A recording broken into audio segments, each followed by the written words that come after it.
শুনবেন আমাদের স্থানীয় বাংলা সংবাদ। আসসালামু আলাইকুম। সন্ধে ৭টা বাংলাদেশ বেতার সিলেট সংবাদ পড়ছি সুদীপ্তা দে টিনা। হজরত শাহজালাল রহমতুল্লাহ আলাইহির ওরস মোবারক আজ থেকে শুরু হয়েছে। প্রতি বছর হিজরি জিলকদ মাসের 1920 তারিখ দুদিনব্যাপী ওরস অনুষ্ঠিত হয়।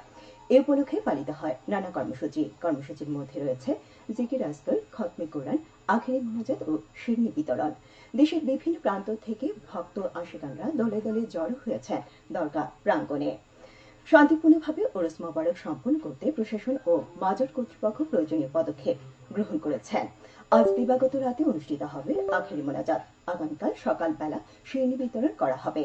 বাদ জোহর মিলাদ মাহফিল, বাদ আসর শরবত বিতরণ ও রাতে ওরসের সমাপ্তি ঘোষণা করা হবে। সিলেটে জেলা উন্নয়ন সমন্বয় সভা অনুষ্ঠিত হয়েছে আজ জেলা কালেক্টরেটে। এতে সভাপতিত্ব করেন জেলা প্রশাসক মোহাম্মদ শের মাহবুব মুরাদ।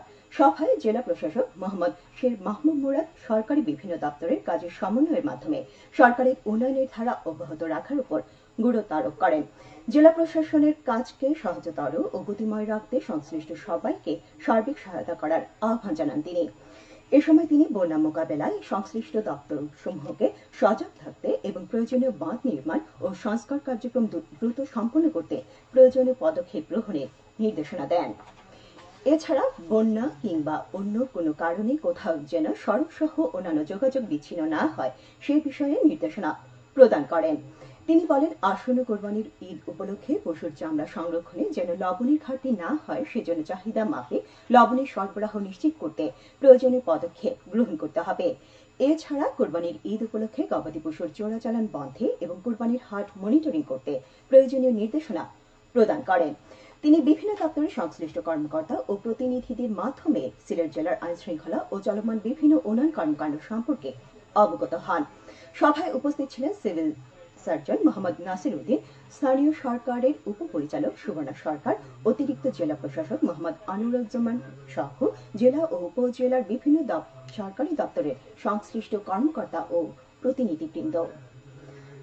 দুর্নীতি দমন কমিশনের চেয়ারম্যান ডক্টর মোহাম্মদ আব্দুল মোমেন বলেছেন, সমাজে দুর্নীতির গোড়াপত্তন হয় মিথ্যাচারের মাধ্যমে, যা সময়ের সঙ্গে সঙ্গে প্রাতিষ্ঠানিকভাবে রূপ ধারণ করে।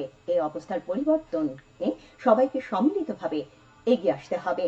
তিনি আজ মৌলভীবাজার জেলা শিল্পকলা একাডেমিতে গণশুনানিতে প্রধান অতিথির বক্তব্যে এসব কথা বলেন।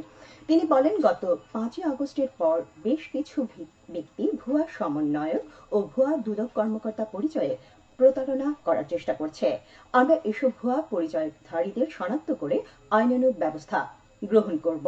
গণশুনানির প্রয়োজনীয়তা তুলে ধরে তিনি বলেন, এই আয়োজন কাউকে অপমান করার উদ্দেশ্য নয়, বরং সচেতনতা সৃষ্টি ও জবাবদিহিতা নিশ্চিত করাই মূল লক্ষ্য।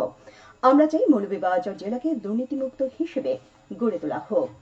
জেলা প্রশাসক মোহাম্মদ ইসরাইল হোসেনের সভাপতিত্বে আয়োজিত অনুষ্ঠানে বিশেষ অতিথি ছিলেন দুদকের কমিশনার অবসরপ্রাপ্ত ব্রিগেডিয়ার জেনারেল হাফিজ আহসান ফরিদ ও দুদকের মহাপরিচালক মোহাম্মদ আক্তার হোসাইন।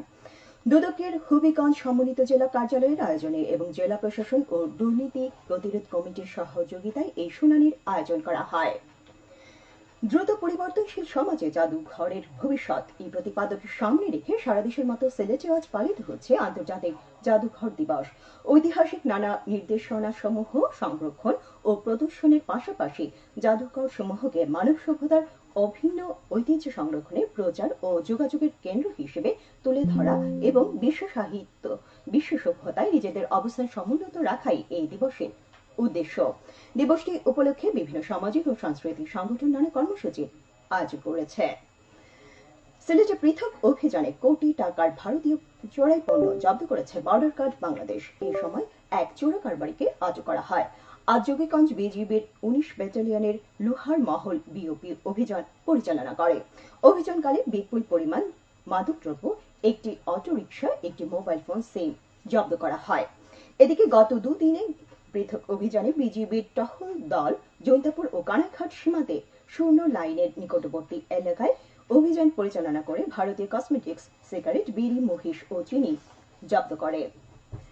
সুনামগঞ্জে আকস্মিক বন্যা মোকাবেলায় সতর্কতা জারি করেছে জেলা প্রশাসন। সুনামগঞ্জ জেলা ভারতের সীমান্তবর্তী হওয়ায় আকস্মিক বন্যা হওয়ার আশঙ্কা রয়েছে। বন্যা মোকাবেলায় আগাম সতর্কতা থাকা ও যথাযথ প্রস্তুতি নিয়ে রাখার জন্য সংশ্লিষ্ট সব কর্মকর্তা কর্মচারীকে নির্দেশনা প্রদান করা হয়েছে। বন্যা মোকাবেলা জেলা প্রশাসকের কার্যালয়ে ইতিমধ্যে একটি কন্ট্রোল রুমও চালু করা হয়েছে। যে কোনো প্রয়োজনে 0152149517 নম্বরে যোগাযোগ করে সহযোগিতা নেওয়ার জন্য পরামর্শ দেওয়া হয়েছে। সবশেষে আবহাওয়া।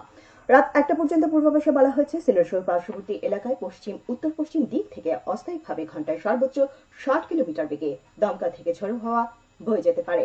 সেই সঙ্গে হতে পারে বৃষ্টি অথবা বজ্রসহ বৃষ্টিপাত।